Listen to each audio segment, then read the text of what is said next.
بسم الله الرحمن الرحيم قل تعالوا أتل ما حرم ربكم عليكم ألا تشركوا به شيئا وبالوالدين إحسانا ولا تقتلوا أولادكم من إملاق نحن نرزقكم وإياهم ولا تقربوا الفواحش ما ظهر منها وما بطن ولا تقتلوا النفس التي حرم الله إلا بالحق ذلكم وصاكم به لعلكم تعقلون ولا تقربوا مال اليتيم إلا بالتي هي أحسن حتى يبلغ أشده وأوفوا الكيل والميزان بالقسط لا نكلف نفسا إلا وسعها وإذا قلتم فاعدلوا ولو كان ذا قربى وبعهد الله أوفوا ذلكم وصاكم به لعلكم تذكرون وأن هذا صراطي مستقيما فاتبعوه ولا تتبعوا السبل فتفرق بكم عن سبيله ذلكم وصاكم به لعلكم تتقون ثم آتينا موسى الكتاب تماما على الذي أحسن وتفصيلا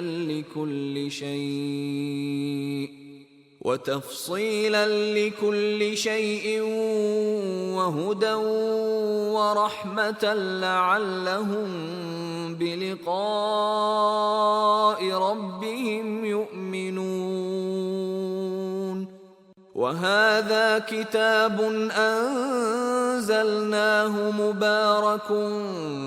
فاتبعوه واتقوا لعلكم ترحمون أن تقولوا إنما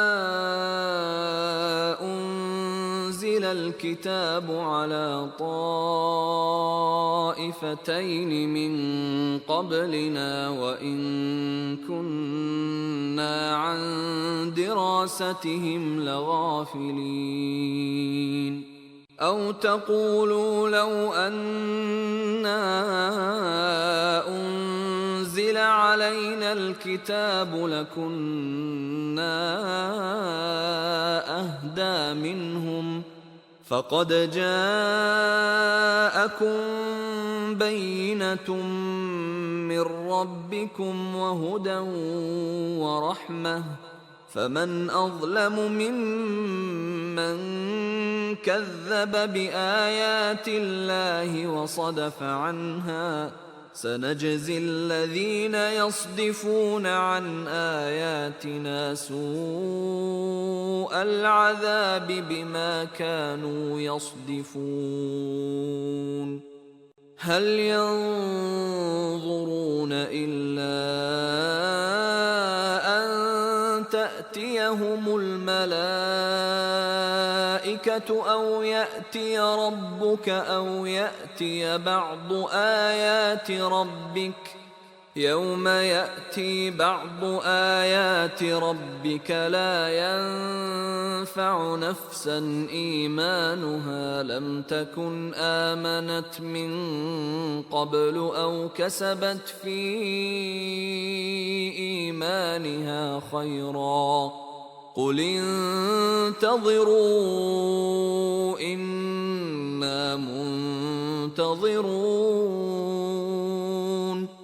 إن الذين فرقوا دينهم وكانوا شيعا لست منهم في شيء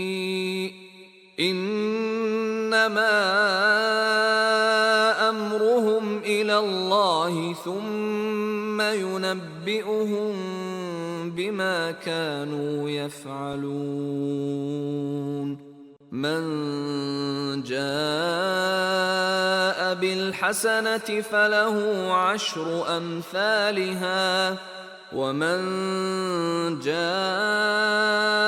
بالسيئة فلا يجزى